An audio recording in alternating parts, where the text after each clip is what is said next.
Hello, everyone.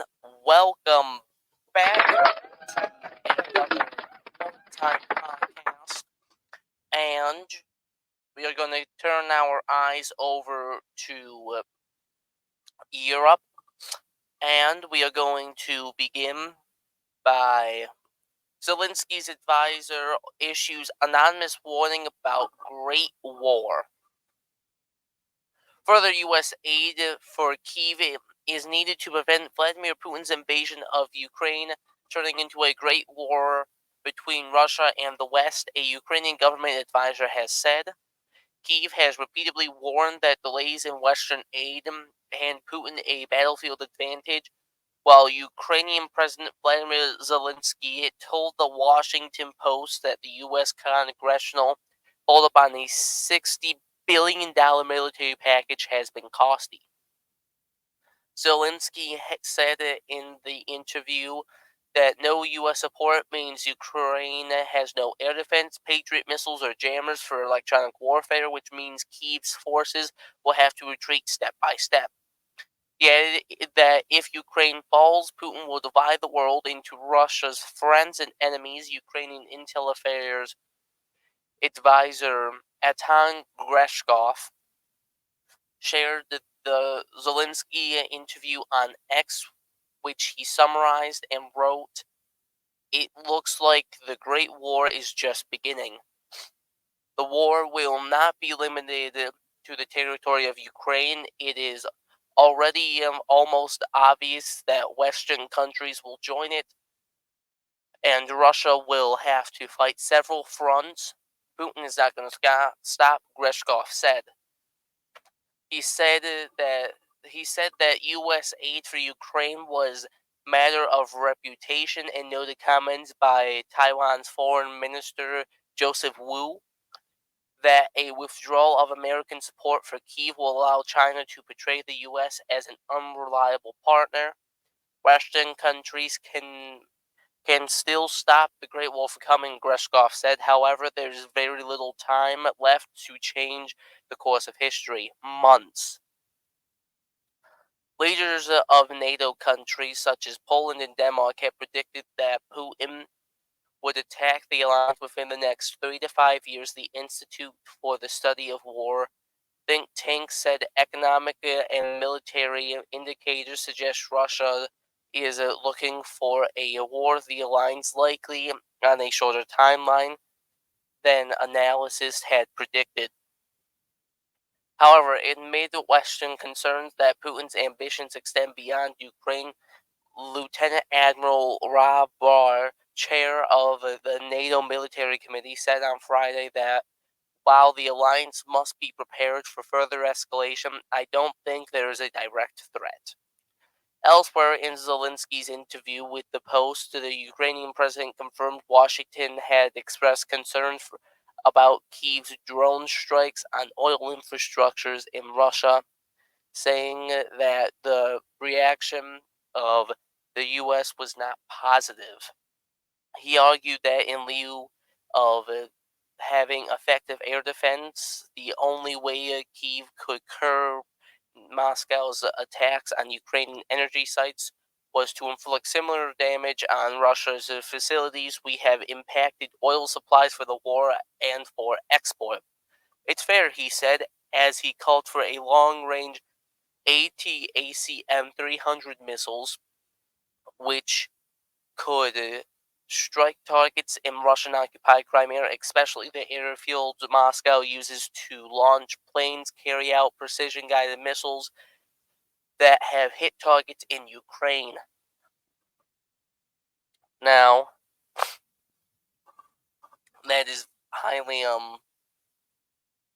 it's good. Ukraine is fighting back very well by the seams of it, even though we are stalled on giving them support. But $60 billion is a lot, and not everyone believes we should come and help and protect them because it's costly for us too. There's not a limit on what this also does to us.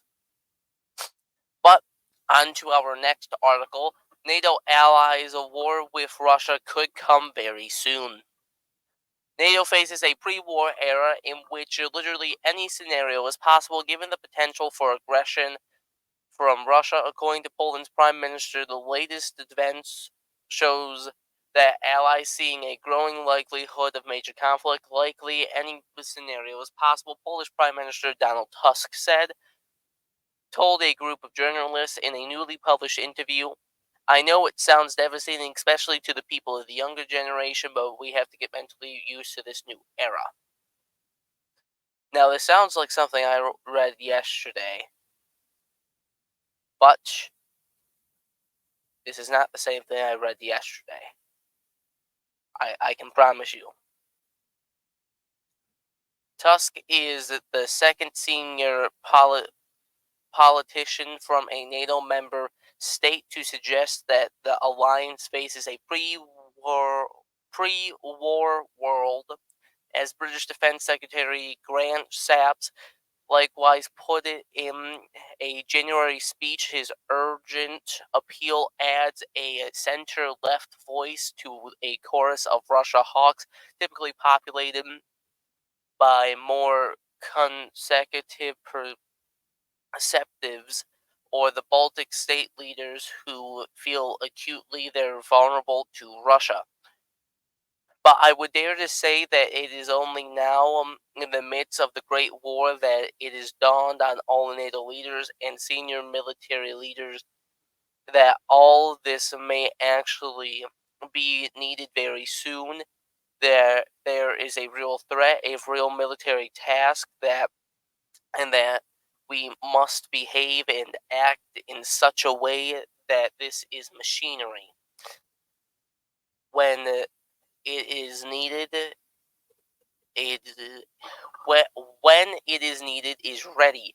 Estonian Minister Jüri Luts, the Baltic allies' envoy to NATO, told an Estonian outlet in an interview published Friday, "It seems to me that this final realization has come only after a show of aggression has happened."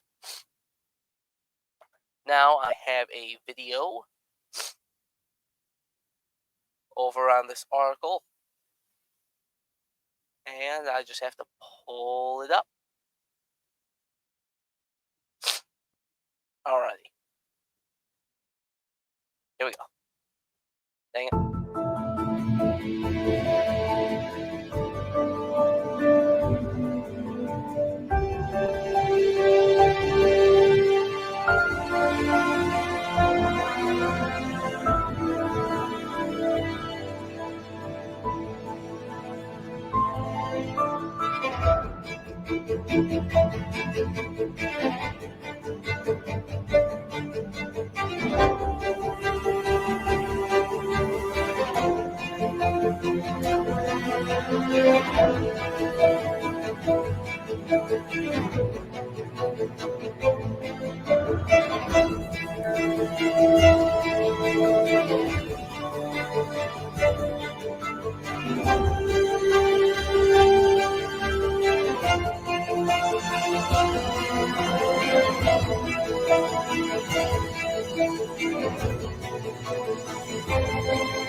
Alrighty, so that was the video.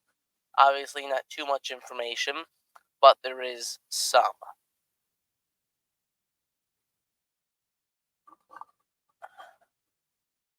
Alright, continuing on. Russian President Vladimir Putin denies any intention to fight NATO in the event that the war in Ukraine ends with a Russian victory. The United States defense spending amounts to about 40% of the global figure, or more precisely 39%, while Russia accounts for 3.5%. Putin said Wednesday during a visit to the Russian airbase, "Considering this difference, are we planning to fight NATO? This is nonsense. We are only defending our people on our historical territories. It is therefore complete nonsense when people say that we intend to attack Europe after Ukraine. Those statements are no constellation for Central and Eastern European leaders, given that Putin and other Russian officials lied about their intent to attack Ukraine even in the weeks just prior to a full-scale invasion. The Baltic officials especially are cautious that Putin's regards their uh, countries as part of historical Russian Empire.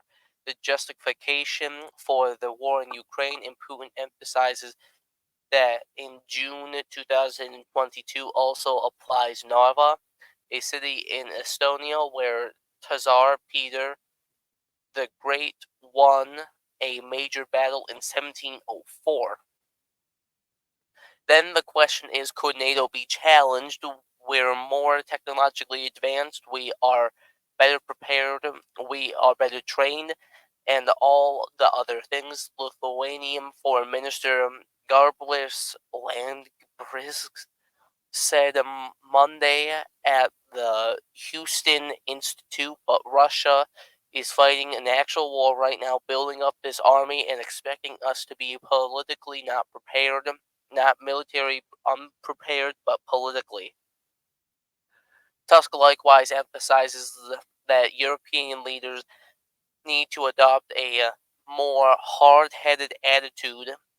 At least the European Council, I an interesting discussion with the Spanish Prime Minister Pedro Sanchez. Tusk said he asked us to stop using the word war in statements. He argued that people do not want to be threatened in this way, that in Spain it sounds abstract. I replied that in my part of Europe, war is no longer an abstraction, and that our duty is not to discuss, but to act and prepare to defend ourselves. The Polish leader aired his warning while arguing that European allies must recognize his urgent need for major defense spending increases on their own behalf and in direct support of Ukraine. There's no reason for Europeans not to respect the fundamental principle of NATO and the spending a minimum of 2% of the GDP on defense, Tusk said. According to the transcript from El País, we have to spend as much as we can buy equipment and ammunition for Ukraine because we are living in the most critical moment since the end of the Second World War. The next 2 years will decide everything. The remarks made Tusk an outspoken participant in a transatlantic debate about how to manage risk with respect to Russia. NATO leaders have been divided for years about whether to adopt more contradictory and confidential policy. This Moscow, in part because they have contradictorily assigned of what kind of Western policies will be intended as eschatrally in the Kremlin.